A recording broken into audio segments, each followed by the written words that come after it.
जय श्री राम दोस्तों, स्वागत करती हूँ आप सभी का अपने यूट्यूब चैनल पर।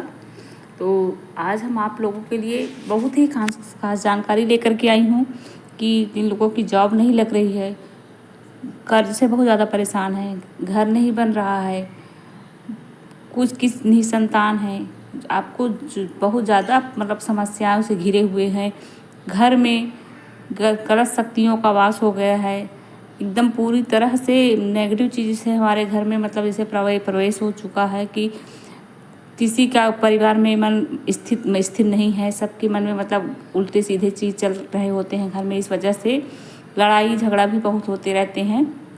तो आज मैं आप लोगों को उसी के बारे में बताने जा रही हूँ कि ये वीडियो मैं आप लोगों के साथ शेयर करूँ, क्योंकि लोग बहुत ज़्यादा परेशान हो जाते हैं, उनको कोई रास्ता नहीं मिलता है कि क्या ऐसा करें कि ये सारी चीज़ों से हमें मतलब छुटकारा मिल जाए। तो चलिए आज मैं आप लोगों को वीडियो की तरफ ले चलते हैं। उसमें वीडियो में आगे बढ़ने से पहले वीडियो को लाइक कीजिएगा, चैनल को सब्सक्राइब जरूर कीजिएगा, बेल आइकन प्रेस कर दीजिएगा और कमेंट में जय हनुमान जी महाराज, जय नीम करोली बाबा, जय बालाजी महाराज लिखना मत भूलिएगा। तो चलिए, जैसे कुछ लोग होते हैं ना कि भगवान सिर्फ सोचते हैं ना कि लोग इतना ज़्यादा पैसा चढ़ा देते हैं भगवान को, इतने मतलब अच्छे महंगी मिठाई हज़ारों की चढ़ा देते हैं, इतना फल फूल चढ़ाते हैं, हमारे पास तो पैसे नहीं है तो हम कहाँ से चढ़ाएं, तो भगवान हमारी सुनेंगी नहीं। तो ऐसा बिल्कुल भी नहीं है। जिन लोगों के मन में ये चीज़ें आती है कि भगवान मतलब हमारे पास पैसा नहीं है, जिन लोगों के पास पैसा है भगवान उन्हीं की सुनते हैं, तो ये सारी चीज़ें बिल्कुल भी नहीं है। जिन लोगों के दिमाग में अगर ये चीज़ आती है तो आप इसको दिमाग से निकाल दीजिए कि हनुमान जी महाराज, बालाजी महाराज ये सिर्फ भाव के भूखे हैं, आपके पैसों के भूखे नहीं है। भगवान तो कभी लालची हो ही नहीं सकते हैं। भगवान को सिर्फ भाव चाहिए, क्योंकि महंगे तोहफे देकर के आप भगवान को नहीं खरीद सकते हैं। इतना जान लीजिए कि जब आपके अंदर, आपके मन में, आपके चित्त में, आपके चरित्र में अगर हनुमान जी महाराज उतर गए तो फिर समझ लीजिए कि आपको सारे रास्ते खुलते मिल जाएंगे। जितने भी रास्ते आपके बंद हैं सब अपने आप खुल जाएंगे। इसलिए शंकर और हनुमान जी महाराज शंकर भगवान के अवतार हैं, 11वें रुद्र के अवतार है। रुद्र का मतलब मैं आप लोगों को बता दे रही हूँ कि रु का मतलब है चिंतन और द का मतलब है दमन। तो वो चिंता को दमन करने वाले होते हैं। हनुमान जी महाराज चिंता को दमन, उनकी अपार शक्तियों के बारे में सबको मालूम है, कितनी अपार शक्तियाँ हैं और कितने ही वो भाव विभोर हो जाते हैं अपने भक्तों के ऊपर, बहुत जल्दी प्रसन्न हो जाते हैं। तो आपको सिर्फ क्या करना है कि हनुमान जी को ये न मत सोचिए कि हमारे पास महंगी चीज़ें चढ़ाने के लिए नहीं है तो भगवान हमसे खुश नहीं होंगे। भगवान सिर्फ भाव के भूखे हैं। अगर आपके मन और चित्त में उतर गए तो आप उनको अपने चित्त में मतलब कहते हैं ना कि आप अपने चरित्र में, आप अपने अंदर उनको अगर उतार लिए तो फिर समझ लीजिए कि आपके कोई कुछ बिगाड़ आपका नहीं सकता है। आपको अपने आप सारे रास्ते खुलते हुए मिलेंगे। तो आप लोगों को हमेशा हनुमान जी पर भक्ति भाव श्रद्धा रखना चाहिए, उन पर विश्वास रखना चाहिए और पूरे विश्वास के साथ हनुमान जी की पूजा करनी चाहिए, उनके मंदिर की सफाई करनी चाहिए। अगर जो उनकी शरण में चला गया तो उसका कोई कुछ भी नहीं बिगाड़ सकता है, कुछ भी कोई उनका नहीं कर सकता है।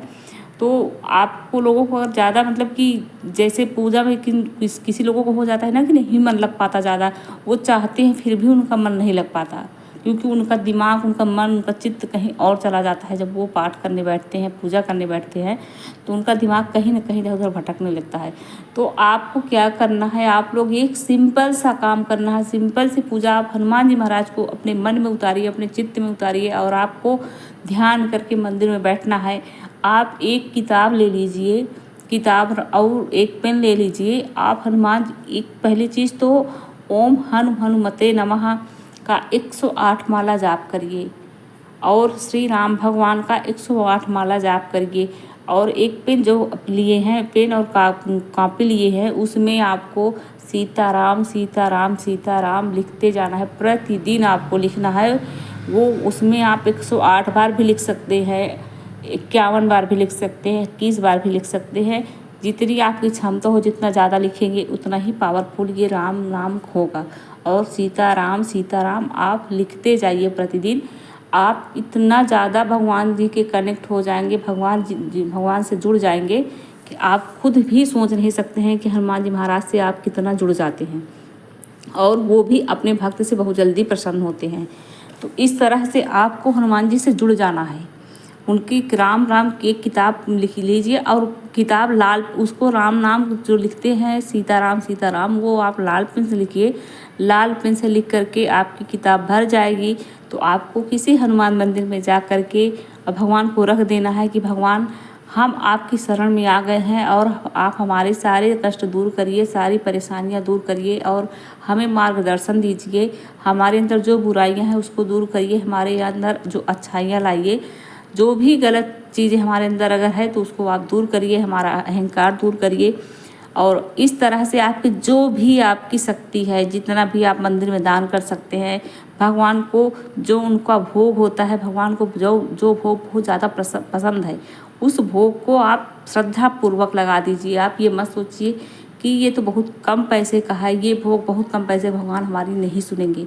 भगवान को अगर आप एक लाल फूल भी अर्पित कर देंगे, तो अगर आप भगवान को श्रद्धा भाव से एक फूल अर्पित करेंगे तो भी भगवान बहुत ज़्यादा आपसे प्रसन्न होंगे। आप उनसे जुड़ेंगे, इतने में ही भगवान बहुत खुश होते हैं। तो वो सिर्फ अपने भक्तों की भाव देखते हैं, अपने भक्तों की श्रद्धा देखते हैं। आप सेवा देखते हैं कि हमारे भक्त कितने सेवक हैं, हमारे कितना उनका भाव हमारे लिए, उनकी श्रद्धा है, उनका भाव हमारे लिए कितना है कितना नहीं है। इन सारी चीज़ों से हनुमान जी महाराज प्रसन्न होते हैं। कहते हैं ना कि सब सुख लहै तुम्हारी सरना, तुम रक्षक काहू को डरना। जब आपके रक्षक स्वयं हनुमान जी महाराज अगर बन जाएंगे तो आपका कोई दुश्मन हो, कोई भी हो, कुछ भी आपका नहीं बिगाड़ सकता है। इतनी ऊर्जा आपके अंदर आ जाएगी, इतनी शक्ति आ जाएगी कि कुछ भी कितना भी ताकतवर आदमी इंसान अगर आपके सामने आ जाए तो आप किसी की अगर बुराई नहीं कर रहे हैं तो कोई आपका कुछ नहीं बिगाड़ सकता है। लेकिन आपको ध्यान में रखना है कि जो लोग हनुमान जी के भक्त हैं वो कभी किसी का अनहित नहीं करेंगे, कभी किसी के साथ गलत नहीं करेंगे, सबका भला करेंगे। कोई उनका भला करेगा तो स्वयं आपके रक्षक बनकर हनुमान जी महाराज प्रकट होंगे। तो बोलो सिया बलराम चंद्र की।